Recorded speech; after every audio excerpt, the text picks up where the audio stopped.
Some people find joy in a relaxing walk on the beach or unwinding with a favorite drink. Me? I'm fascinated by the strange, bizarre, and downright gruesome corners of history. In today's video, we're diving into 5 of the most unusual and unfortunate ways people have met their end throughout history. These stories are filled with unexpected twists, grim lessons, and enough weirdness to make you appreciate your uneventful day. Stick around. You won't believe just how strange things can get.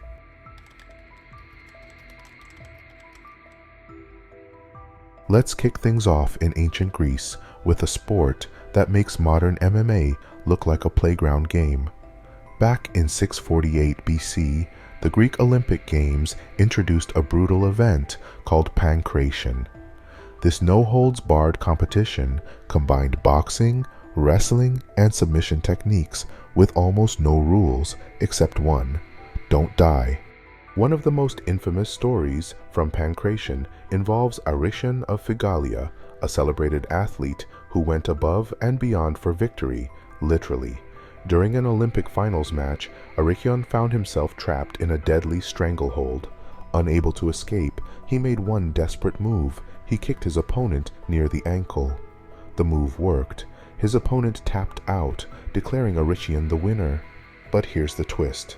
Aricion had already succumbed to asphyxiation during the struggle. Yes, he died mid-fight and was declared the winner posthumously. Imagine winning gold and not being alive to celebrate it. This tale is a haunting reminder of how far some people will go for glory and how easily things can take a tragic turn. And trust me, this is just the beginning. Let's move on to our next unfortunate demise. Royalty often comes with its fair share of risks, but few could have predicted the peculiar demise of King Edmund Ironside in 1016 AD.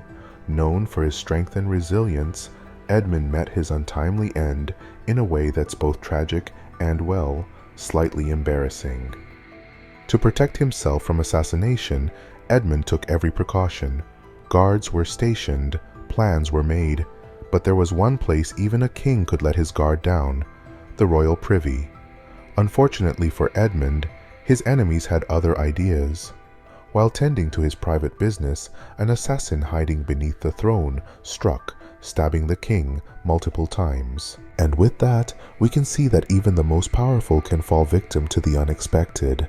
And while Edmund's story is tragic, it's just one of the jaw-dropping tales we've got in store. Onward to our next bizarre ending. Let's fast forward to 1478, during the Wars of the Roses, a time when betrayal could quite literally cost you your head, or, in this case, your life in a barrel of wine. George Plantagenet, Duke of Clarence, committed treason against his brother, King Edward IV, and back then, betraying the monarch, family or not, meant execution was inevitable. But George wasn't about to go out on someone else's terms. Instead, he made a highly unusual request: to be executed by drowning in a barrel of Malmsey wine. It's unclear whether George was making a bold statement, indulging his love of wine, or simply looking for an eccentric way to die. Whatever the reason, this method secured his place in history as one of the most peculiar executions ever recorded. Now let's trade wine for something even more terrifying: snakes. Few figures in history have a legacy as legendary as Ragnar Lodbrok's. This Viking king's daring exploits and larger-than-life persona made him a legend, but his death is where the real drama lies. Captured by King Aella of Northumbria, Ragnar faced a punishment as brutal as it was symbolic. He was sentenced to death in a pit filled with venomous snakes. According to the sagas, Ragnar met his end with defiance, uttering poetic words that have cemented his place in Viking lore. But was it all true? Historians debate the accuracy of these tales, as much of what we know about Ragnar comes from centuries-old stories. Whether he really faced the snake pit or met a more mundane end, one thing is certain: Ragnar's death, real or myth, was as epic as his life.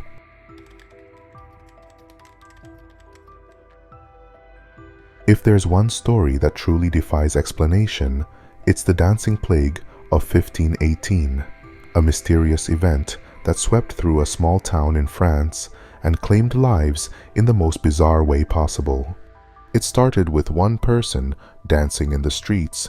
Soon, dozens, then hundreds, joined in, unable to stop themselves. This wasn't a celebration, it was mass hysteria. People danced for days on end, collapsing from exhaustion, strokes, and heart attacks. To this day, no one knows what caused this phenomenon. Some speculate it was stress or a toxic substance, while others suggest supernatural forces were at play. Whatever the cause, the dancing plague is a chilling reminder of how the human mind and body can betray us in the strangest ways. And on that note, maybe take it easy at your next dance party.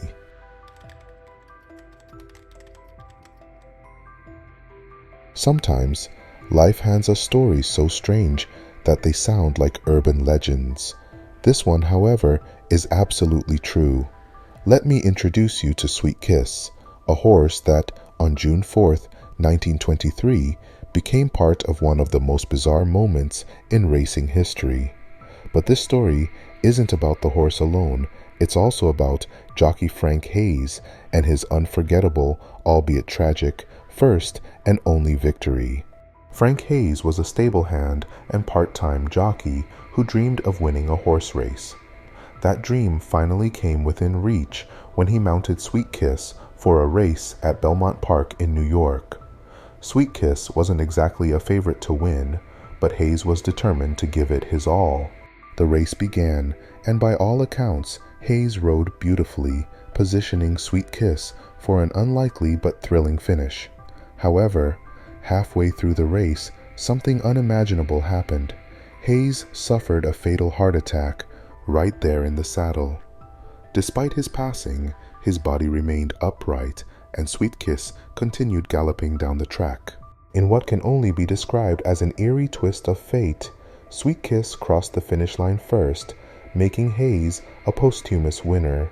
Yes, you heard that right.